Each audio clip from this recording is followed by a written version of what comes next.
So Robert is saying, last question. I might have been late when you guys talked about relationships, but what would be an example of a relationship before marriage? Do we treat a boyfriend or girlfriend like a spouse?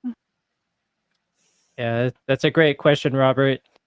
Uh, I could be wrong. There could be certain edge cases, but really in the Bible, what you see is just single, and then there's engaged, and then there's married. This concept of boyfriend and girlfriend doesn't really appear in the biblical context. Not saying that that's necessarily wrong. Things are very different. We don't have prearranged marriages, well, at least in the Western world, right? Marriage works very differently than it might, and people are getting married at much later ages than they did during biblical times. Like everything is very different in some respects, especially societal. But some principles still stay true. So when you say, do you treat a boyfriend or girlfriend like a spouse? The question becomes, then what do you mean by that? Mhm. So should you have the same sort of love and respect for that person? I would say, of course. Well, in the sense of, not intimacy, but it's a good practice to see like how much can you really love someone, be loyal to someone, put their interest before your interest, like that. Mhm. That would be good practice, and then see how well they reciprocate. And if they're not reciprocating, if you're not really getting a proper relationship formed there, don't advance to the next stage. Don't make it permanent. When it comes to intimacy, though, the Bible is very clear, that is for marriage and marriage alone.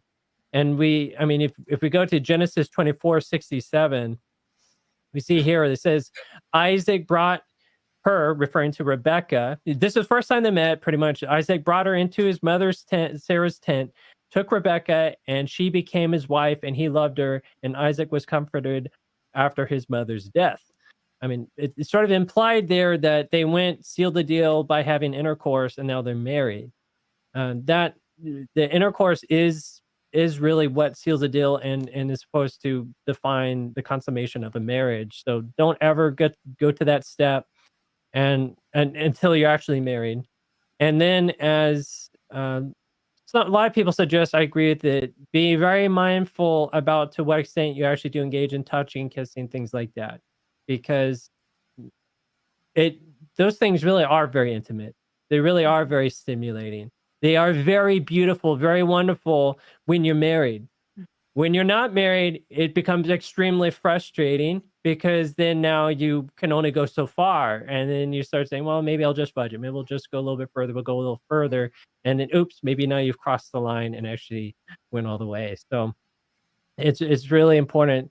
See how far you can actually just love each other without then needing the physical intimacy. If you can have a great relationship without the intimacy, now that's a great sign that then you can have a great relationship after that will get even more beautiful, more wonderful when you add the intimacy to it. Yeah.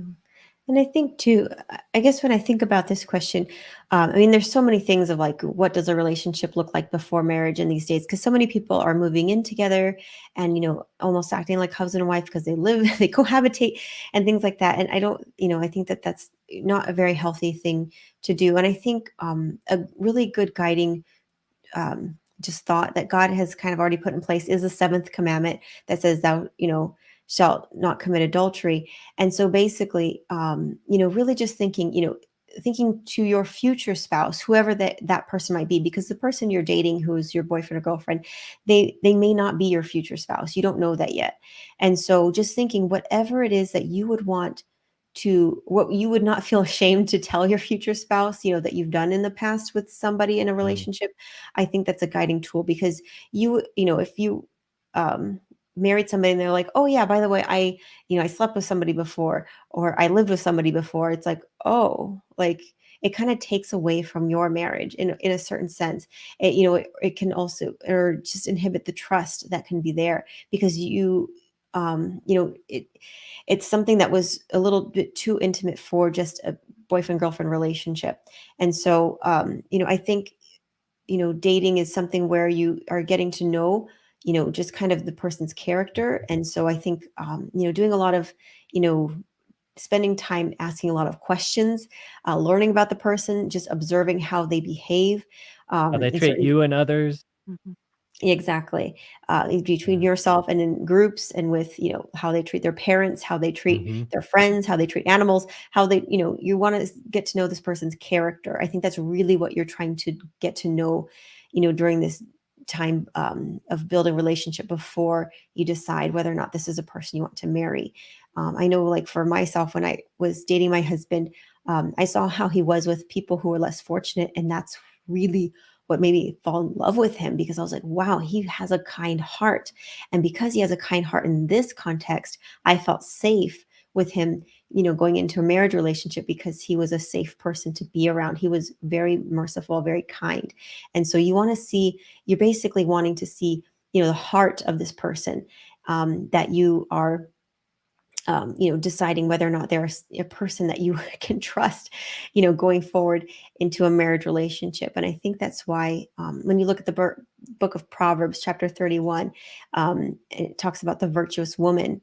And this is a mother of a king that is giving her son advice. That's the book of Proverbs, chapter 31.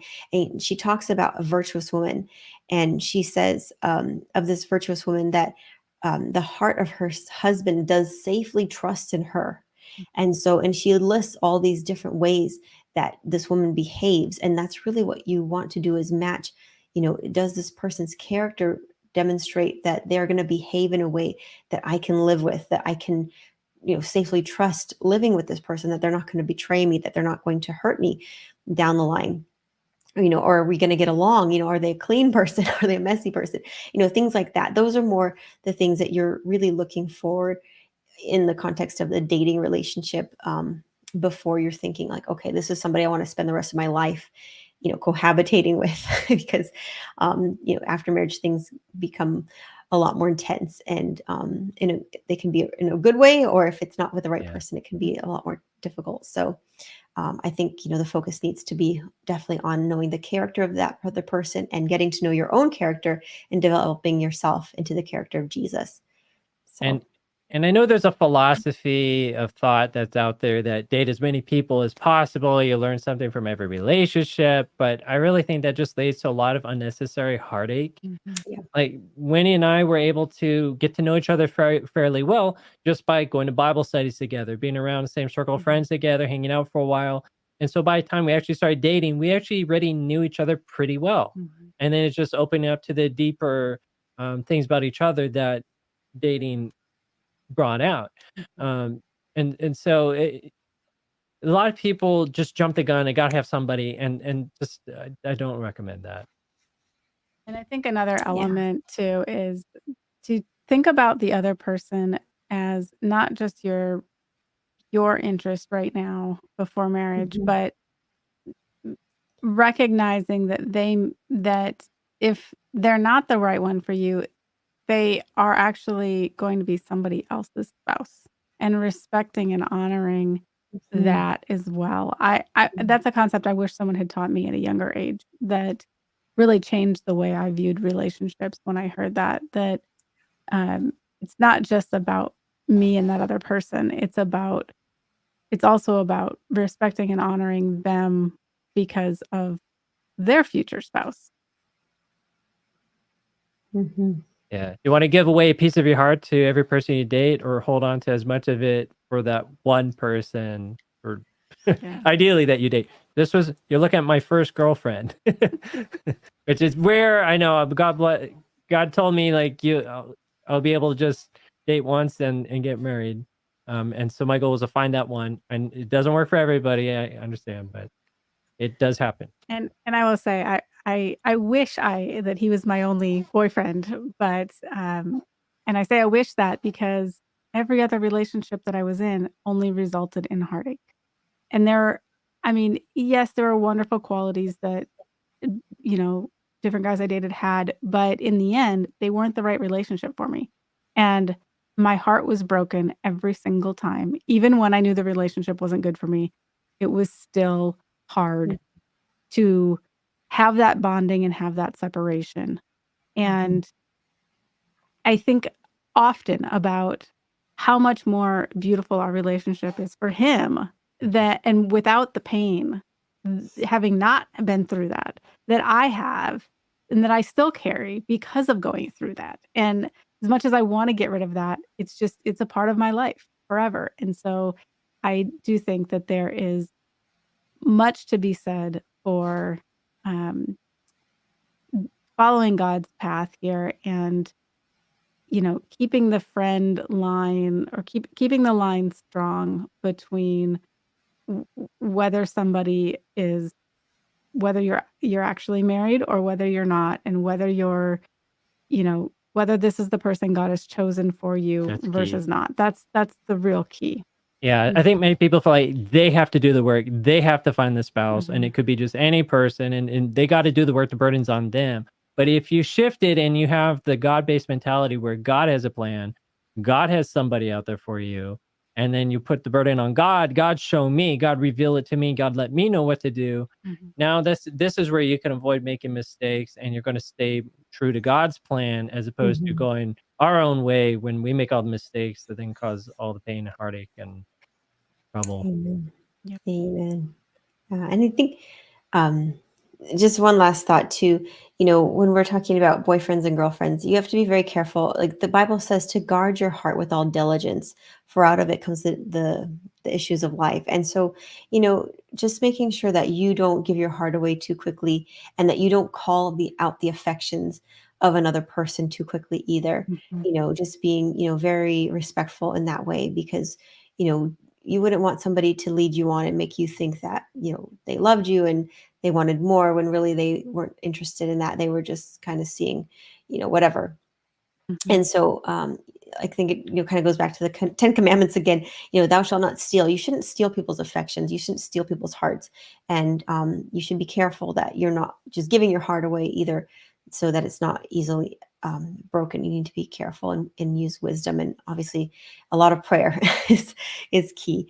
I know God convicted me. I was praying 4 times a day. I was like, Lord, I feel like you're calling me to my spouse. And I felt very impressed. I needed to be praying 4 times a day for them. And it was funny because at the same time, my husband was praying for me, and I didn't know that. And so I think if you're praying and the other person's praying, and you're being led by God's Spirit, you'll be led in the right way. And we'll be praying for you too, Robert. So may God bless you in that area of your life, because it's a very important one.